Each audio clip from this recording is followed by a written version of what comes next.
بسم اللہ الرحمن الرحیم۔ غزوہ موتا اور فتح مکہ۔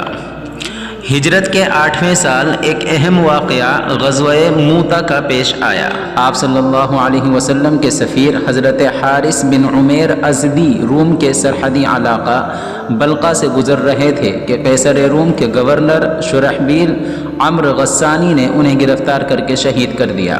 یہ بات واضح طور پر سفارتی آداب کے خلاف تھی، اس لیے آپ نے مسلمانوں کو شام کی طرف کوچ کرنے کا حکم دیا۔ بادشاہ روم ہرقل نے 1,00,000 کی فوج مقابلے کے لیے بھیجی۔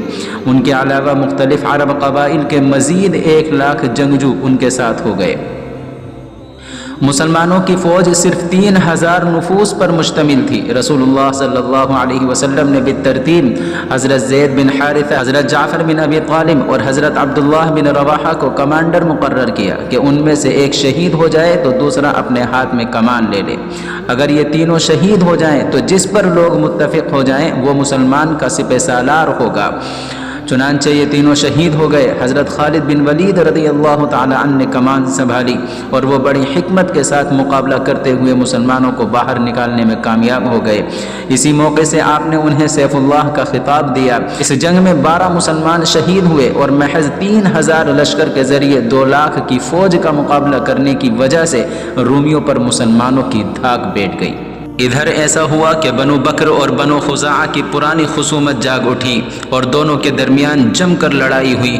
اس لڑائی میں اہل مکہ معاہدے کے مطابق غیر جانبدار نہیں رہے، بلکہ انہوں نے کھل کر بنو بکر کے ساتھ مل کر اور عین حرم میں بنو خزاعہ کے لوگوں پر حملے کیے اور بعض کو قتل کر دیا۔ بنو خزاعہ آپ سے رجوع ہوئے، آپ جنگ سے بچنا چاہتے تھے، اس لیے آپ نے مکہ اپنا سفیر بھیجا اور 3 باتوں کی پیشکش کی۔ اہل مکہ یا تو بنو خزاعہ کے مقتولین کی دیت ادا کریں یا بنو بکر سے اپنا تعلق توڑ لیں یا پھر صلح حدیبیہ کی تنسیخ کا اعلان کر دیں۔ اہل مکہ نے کہا ہمیں پہلی 2 باتیں منظور نہیں، صرف تیسری صورت منظور ہے۔ اس طرح بنو خزاعہ کی حمایت میں مسلمانوں کو مکہ پر فوج کشی کرنی پڑی۔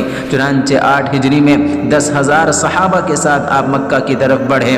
آپ جنگ سے بچنا چاہتے تھے، اس لیے ہر طرح کوشش کی کہ قتل و قتال کی نوبت نہ آئے۔ بالآخر پرامن طریقے پر مکہ فتح ہو گیا۔ کہیں کہیں اہل مکہ نے مزاحمت کی اور اس میں چند مشرکین مارے گئے جن کی تعداد اکثر مؤرخین کے بقول صرف 13 ہے، نیز 2 مسلمان بھی شہید ہوئے۔ اگر آپ چاہتے تو اپنے تمام دشمنوں سے انتقام لے سکتے تھے اور آپ انتقام لینے میں حق بجانب بھی ہوتے، لیکن آپ نے یک قلم انہیں معاف کر دیا اور فرمایا کہ جیسے حضرت یوسف نے اپنے بھائیوں کو معاف کیا تھا اسی طرح میں بھی تمہیں معاف کرتا ہوں۔ اب پھر کعبۃ اللہ میں ایک خدا کی عبادت ہونے لگی جس کے لیے اس گھر کی تعمیر ہوئی۔ 20 رمضان المبارک 8 ہجری مطابق 11 جنوری بروز جمعہ کو مکہ میں داخل ہوئے۔ مؤرخہ 10 رمضان 8 ہجری کو آپ مکہ کے لیے نکلے تھے اور حنین و بنو ثقیف کی مہم سے فارغ ہو کر ذوالقعدہ میں آپ مدینہ واپس ہو گئے۔ فتح مکہ کے بعد غزوہ حنین اور غزوہ طائف کا واقعہ پیش آیا۔ حنین مقام کا نام ہے اور یہاں قبیلہ بنو حوازن کے لوگ آباد تھے، اس لیے اس کو غزوہ حوازن بھی کہا جاتا ہے۔ فتح مکہ کے 19 دن بعد 6 شوال سن 8 ہجری بروز ہفتے کو مسلمانوں کی فوج نے حنین کی طرف کوچ کیا۔ اس جنگ میں ابتداءً مسلمانوں کو ہزیمت ہوئی لیکن پھر وہ سنبھل گئے اور بالآخر مسلمان فتح یاب ہوئے۔